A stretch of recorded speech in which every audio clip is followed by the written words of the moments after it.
Hi! In front of me is XIAOMI Redmi Note 8 and today I would like to show you how you can change apps permissions on this XIAOMI. Start by exiting settings and scrolling down.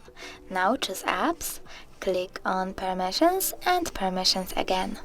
Over here pick one of your phone's features like location and select one of your apps. I will go with maps. Then pick one of the options and click at the chosen one. Allow all the time, allow only while using the app, ask every time, or deny. I will go with allow all the time, so when I go back, I can see that maps gained access to my device location.